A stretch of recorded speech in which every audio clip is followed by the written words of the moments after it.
Hey there, I hope you're doing well. Thanks for stopping by. My name is Modobo, and today you have the fortune of joining me for my very first YouTube video, and the first video in a series of videos chronicling the creative process of my very own hypothetical Pokemon region, or Fakemon region. I love the Pokemon art style and coming up with all sorts of cool and interesting ideas for potential Pokemon, so I'll be focusing heavily on the designs of the Pokemon in this region's decks. I especially enjoy seeing the process behind other artists' Fakemon creations and watching them be brought to life. There's so many cool ideas out there for Fakemon, and I encourage any artists out there, young or old, to bring your designs to life on the page and just have fun with it. If you also enjoy learning about other people's Fakemon, then consider leaving a like, and if you want to join me on this journey of discovery of this region, subscribe to the channel. I'd really appreciate it. The software I'll be using is Clip Studio Paint EX. My Fakemon region is going to be based off of New England or the northeast coast of North America, and will be called the Mista Region.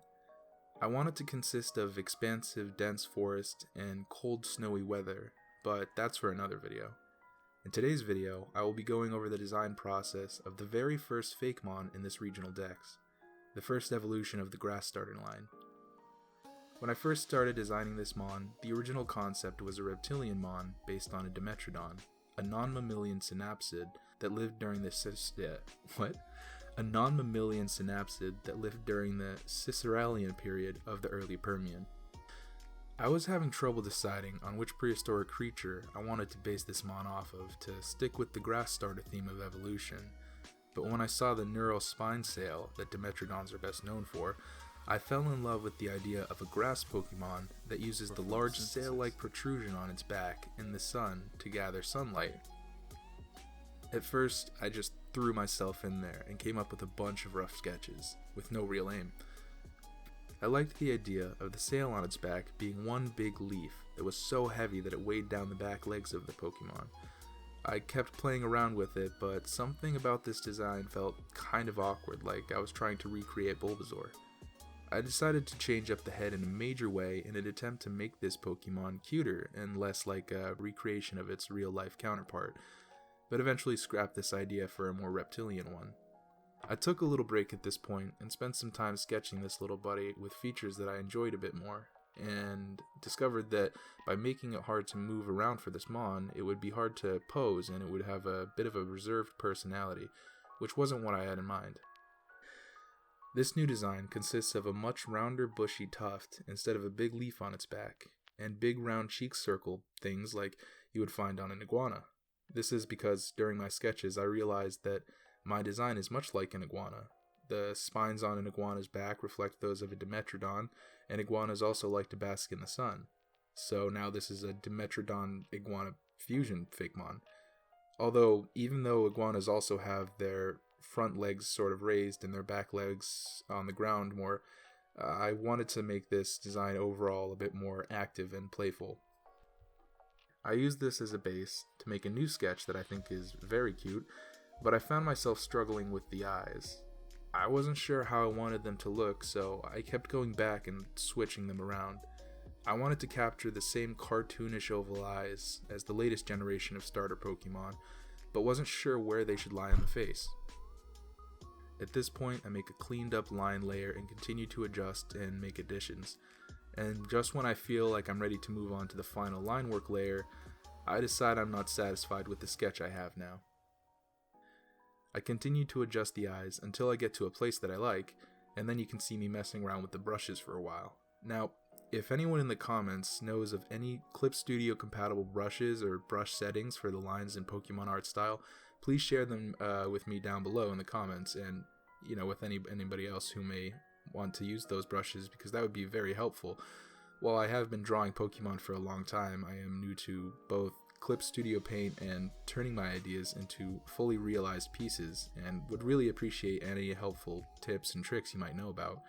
This project is a learning opportunity in addition to a fun challenge that I hope will improve my art skills and bring the community a little bit closer together. I think this would be a lot more fun if it was a sort of communal experience. One thing I was thinking about while recording this video was the quality of the line work and shading I was using. For future designs, I definitely want to use more exaggerated line weights and more roughly textured brush and more subtle textures on flat colors to give the impression of a specific material. As you will see in the final design, I did go back and add a bit more texture to the bush part of this mon's design. But once I got a brush I liked, which happened to be the Clip Studio default textured pen, I went to work putting down the final lines on a vector layer, the only vector layer in the whole project. After making a test flat colors layer to help me play around with how the line weights will look, which turned out to be minimally different, I continued editing the lines to my liking and then moved on to picking the final colors. I had a pretty good idea in mind of what I wanted the colors for this thing to be, so this part of the process was pretty straightforward. It was at this point that I realized the design is very similar to Mudkip, and I was glad that I didn't go with the small, dark, beady eyes that Mudkip has also, and I played around with earlier in the process. From there, I move on to what is possibly my favorite part of the creation process for a Fakemon, the addition of tones that add a real form and life to these creatures. This is the first time I have ever tried making a fully rendered piece in the Pokemon art style, so I was constantly going back to check the shading methods on official Pokemon arts. While doing the color of the eyes, I decided to change them up a bit, as they still didn't look quite right. I decided to give this mon a fully black pupil, and liked it right away, but made this drawing look instantly lifeless for a brief second before I reinstalled some highlights in a different area. I was skeptical in the beginning, but in the end found myself absolutely loving this design. So, without further ado, I give you the very first Fakemon in the Mista Region, Igby, the grass-type Fakemon. This fun-loving pocket monster is a favorite of trainers due to its endless curiosity that can sometimes lead it into trouble. The large bush on its back is used to absorb sunlight for energy, so this mon loves to bask in the sun. Igby's love exploring the dense forests until they have used up all their energy, at which point they settle down in the sun for a nap. These mons are often mistaken for a small bush. If you want to become friends with an Igby, compliment the flowers growing on its bush. So, here we are at the end of the video. As you can see, I made some last minute adjustments to the design, adding a brown sort of wood-like strip to the side of the body, which is reflective of iguana's stripes, the darker stripes on their bodies, and I added some small yellow hearts to the bush part of this Igby, which is something I've always kind of wanted to add, and will come into play further down the line in its next evolutions. I think this design is super fun and super cute, and while it was a challenge, I really enjoyed the process, and I hope you enjoyed it as well. If you did, then again, consider leaving a like and subscribing, and hopefully I will catch you in the next video, in which we take a look at the next Pokemon in the Mista region. Thanks so much for joining me, and have a great rest of your day.